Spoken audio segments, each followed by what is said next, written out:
Oke, baik, Ibu kelas siapkan. Bersiap, berdoa mulai. Berdoa selesai, beri salam. Assalamualaikum warahmatullahi wabarakatuh. Waalaikumsalam warahmatullahi wabarakatuh. Apa kabarnya hari ini semuanya? Alhamdulillah. Mudah-mudahan kita diberikan kesehatan, keberkahan dalam hidup, ya, supaya kita bisa melanjutkan pelajaran kita seterusnya. Baiklah, saya akan bertanya dulu, apakah hari ini ada yang tidak hadir? Hadir semua, Pak. Ya, alhamdulillah. Kayaknya hari ini bersemangat, ya, tidak seperti biasanya. Nah, sebelum kita mulai, saya akan menjelaskan sedikit sebelum kita masuk ke wawasan ini, kewaspadaan ancaman terhadap negara kesatuan Republik Indonesia. Saya akan membahas sedikit tentang integrasi nasional yang kemarin pernah kita bahas, ya. Integritas nasional itu adalah satu bentuk satu kesatuan yang mungkin mempersatukan Indonesia ini dari segala macam bentuk, dari budaya, agama, adat istiadat, sampai bahasa, ya. Itu dijadikan satu menjadi satu, itulah dia integrasi nasional. Ini kaitan dari kelanjutan dari integrasi nasional adalah ini, mewaspadai ancaman terhadap negara kesatuan Republik Indonesia. Kenapa dibilang begini? Karena kesatuan Republik Indonesia ini pasti akan goyah, ya. Apalagi sekarang, contoh baru-baru ini, pernah dengar tak di berita?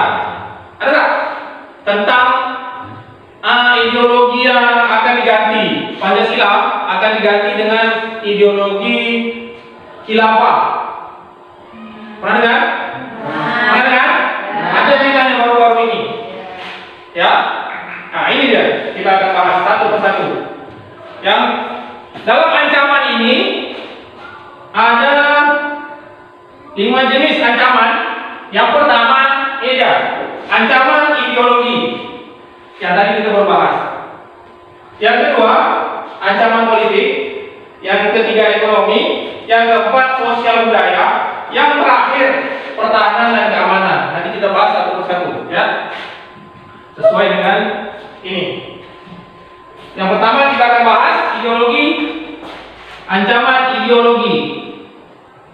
Tahu gambar ini? Apa? Ini. Gambar lambang Pancasila, Pak. Ya, berarti tahu dong isinya. Betul? Tahu. Coba sila kelima minta. Sila kelima Pancasila.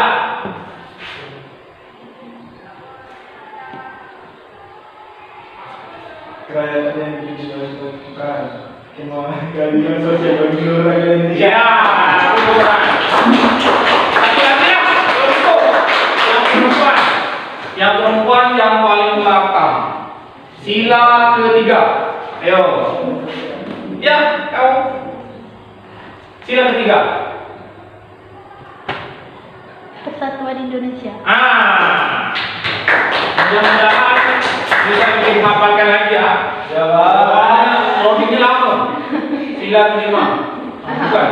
Sila keenam, bukan. Itu. Karena kenapa saya bilang itu harus dihafal? Karena itu ideologi kita. Pancasila sebagai ideologi bangsa Indonesia. Itu ada ancaman di sini. Ideologi yang ada di 5 sila ini, nih, kepala banteng yang ada nih, beringin, nih terancam oleh ideologi yang tadi yang baru-baru ini berkembang, yaitu ideologi khilafah. Tapi sebelum itu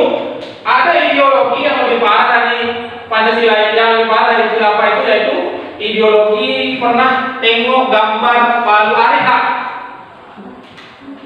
Palu arit. Kenapa? Nah, palu sama arit. Nah, Apa tuh? Yo, apa tuh? Hah?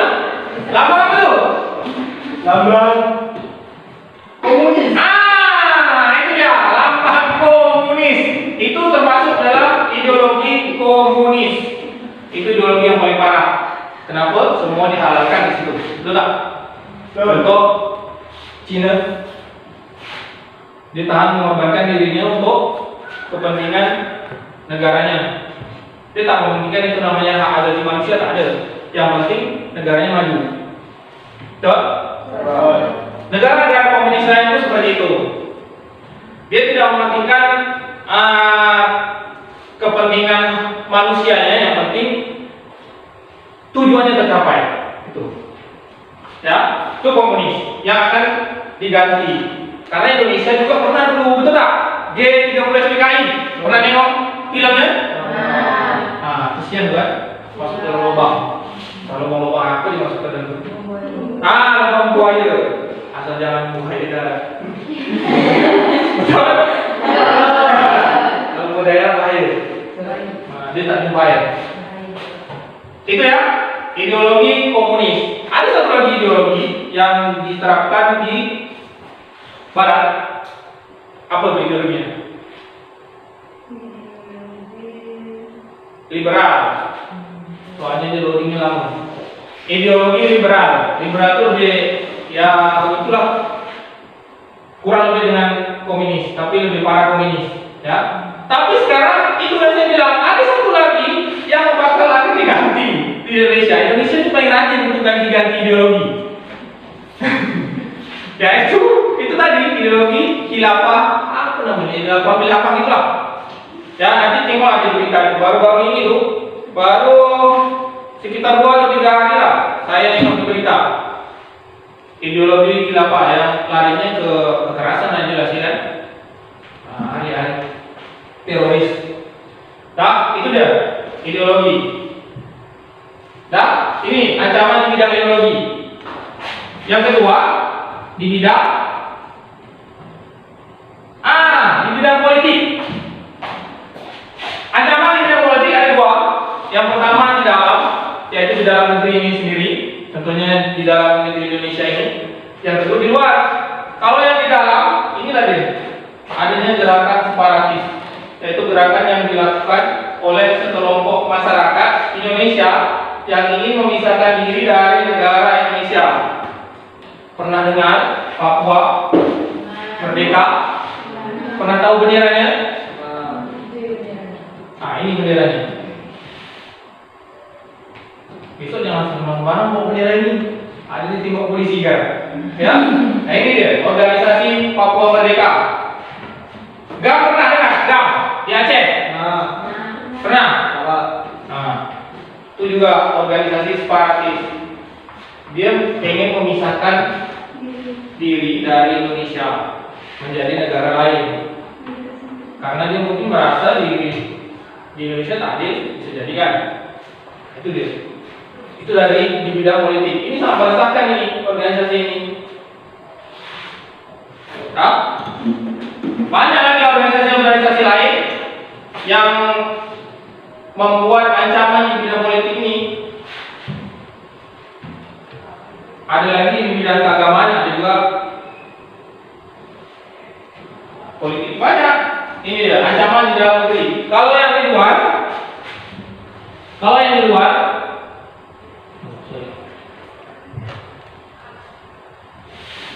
nih, yang di luar itu ancaman yang dilakukan oleh suatu negara dengan melakukan tekanan politik terhadap negara Indonesia melalui intimidasi atau tekanan.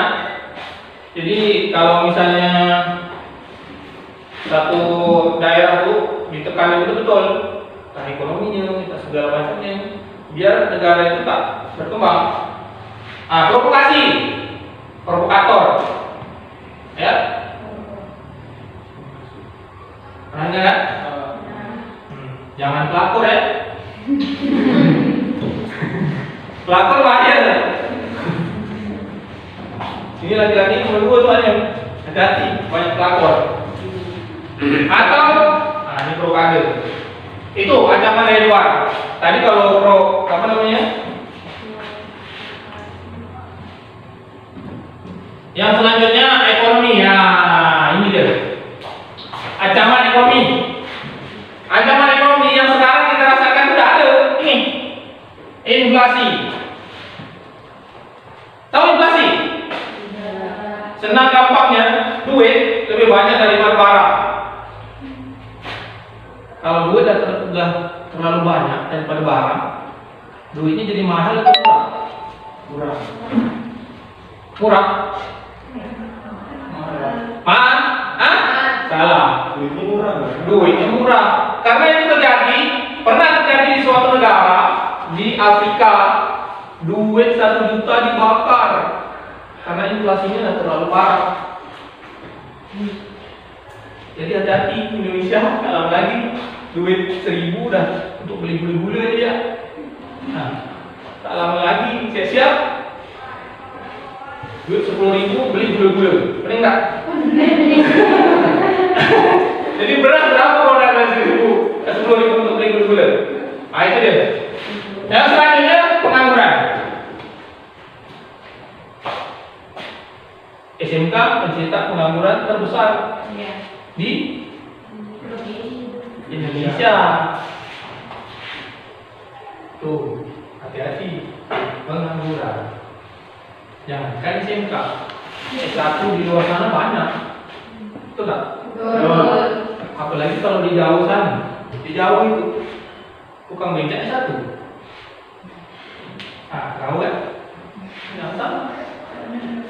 Nah, kalau kita istimewa betul S1 kan? Nah, tukang becak. Nah, itu di sini tingkat pengangguran. Jadi aku pun akan dilakukan kejahatan pun akan terjadi di sini.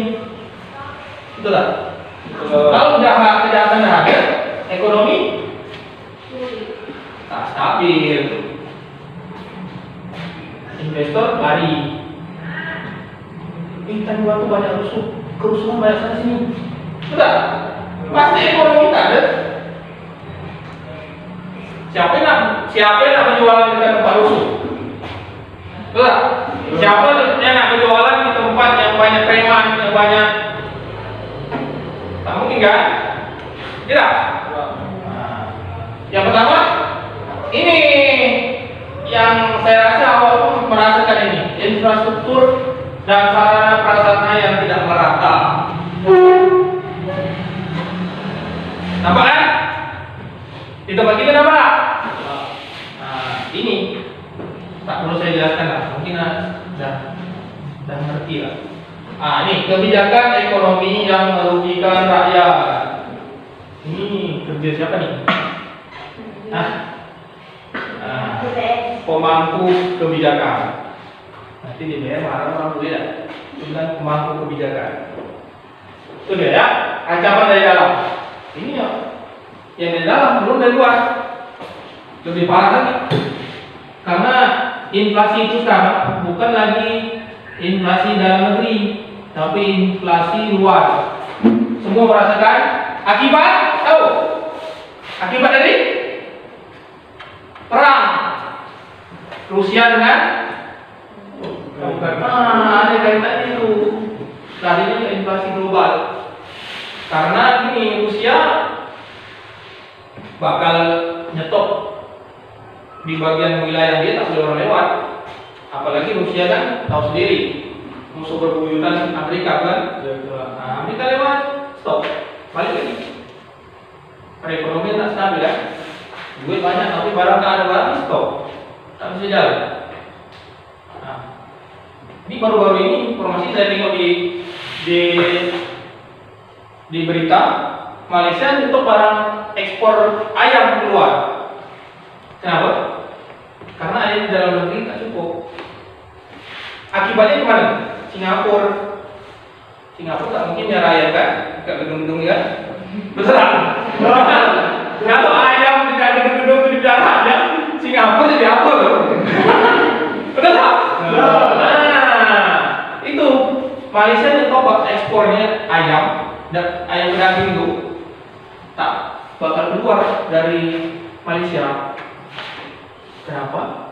Karena itu barang yang ada di dalam kurang, takutnya diinflasi lagi. Duit Malaysia tak berharga. Tak ada orang pergi Malaysia lagi kerja. Ya, duitnya tak berharga. Tak, ini ancaman ekonomi dari luar. Ketergantungan terhadap asing. Pernah dengar Indonesia berhutang? Pernah. Ini dia. Orang pernah berhutang, macam mana juga? Tak bisa ngomong kan? Awak. Pergi. Kita orang bodoh. Itu daya saing yang rendah. Ini kaitannya dengan mix semua nih, daya saing yang rendah. Tak ada kualitas jual, jadi jual tak ada. SMK itu kan banyak gitu sekarang. Tak ada daya saing. Orang luar lebih canggih. Kita masuk ke ancaman di bidang sosial budaya. Yang pertama itu ancaman dari dalam, didorong dari isu-isu tentang kebodohan, kemiskinan, keterbelakangan dan ketidakadilan. Siapa yang merasa tak adil sini? Aduh, nggak bisa. Karena memang harus adil. Hah? Ada yang merasa bodoh sini? Tidak. Kita bilang bodoh. Tahu pak? Bodoh. Ada yang merasa miskin? Tapi suaranya pelan-pelan. Ada yang merasa miskin? Gitulah berarti kaya itu ya. Nah, kaya ini jangan kaya monyet ya. Ya? Kalau kaya monyet bahaya itu panutan. Masuk konten saya. Bahaya. Itu tersebut menjadi titik pangkal dari timbulnya masalah. Ini kan berkaitan kan masalah separatis tadi. Isu ini yang buat itu bodoh, miskin, ya itu buat jadi masalah. Dia merasa dia bodoh, jadi dipermainkan di sini. Betul? Dia merasa miskin, dipermainkan juga di sini. Akhirnya timbullah organisasi-organisasi yang tidak bertanggung jawab ini tadi untuk memecah belahkan persatuan bangsa Indonesia. Apalagi yang di daerah kita ini banyak nih, berapa banyak suku nih, ya kan? Berapa suku nih banyak? Melayu, Bugis, Padang ada, Bugis ada.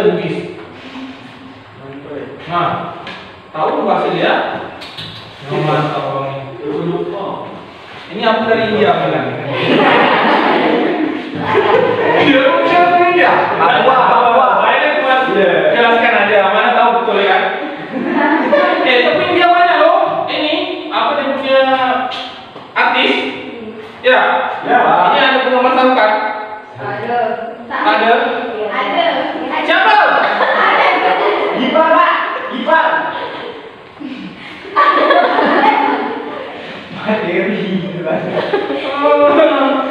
Sangka Gipar menjadi penggemar sarukan. Lama lagi terus lah.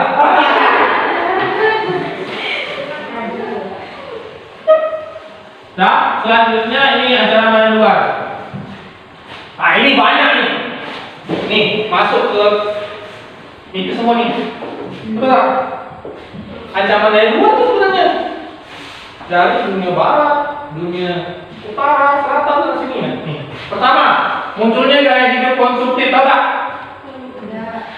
Tak sesuai dengan ini budget. Nanti apa namanya? Beli ini. Gaya pemain. Ya, mesti tebal-tebal. Yang selanjutnya muncul sifat hedonisme. Yang ketiga, adanya sifat individu. Dan apa nih sekarang? Sifat ini individu masing-masing. Apalagi dah di HP. Chatting pun berbual pun lewat HP. Jadi tak ada lagi sifat yang namanya sosial, tak ada lagi. Yang selanjutnya munculnya gaya westernasi. Tahu? Di media sosial paling banyak. Cuma pakai utang aja, pakai ininya aja. Westernasi. termasuk ada juga nih kadang-kadang budaya Barat dimasukkan ke budaya Asia, jadinya yang itu, ya. Padahal Asia itu kan bagus tutupnya ya, masuk budaya Barat buka semua. Selanjutnya muncul, semakin memudarnya gotong royong. Ada lagi gotong royong, orang jatuh tempat aja. Nah, biasanya semakin lunturnya nilai keagamaan dalam masyarakat. Nah, tak ada lagi orang pergi masjid, ya kan? Nah, sepi. Sampai Jumat dengan 2 baris. Nah, tahu berita. Tak ada Jumat tak? Nah, itu dah.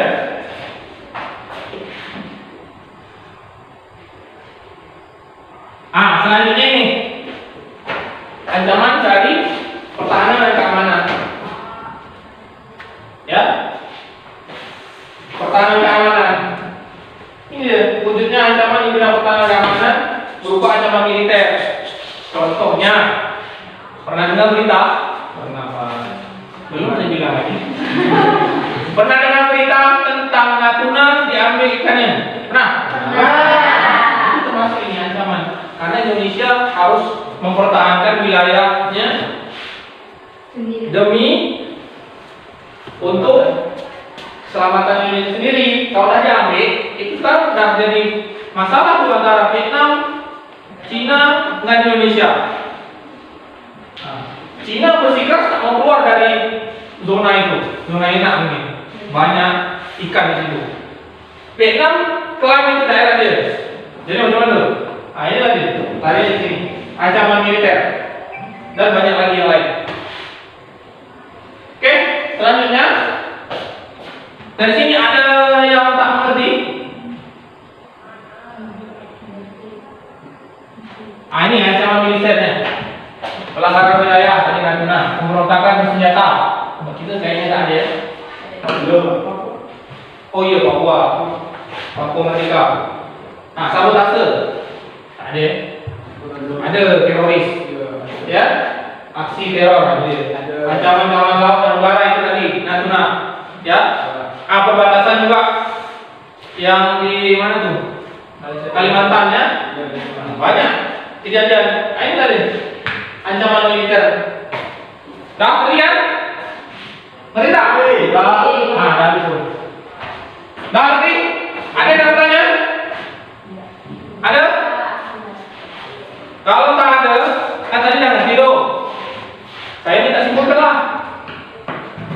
Tadi kan saya tunggu balik. Benar? Nah, silakan. Simpulkan. Saya nak simpulkan. Ayo silakan. Pak Ipan.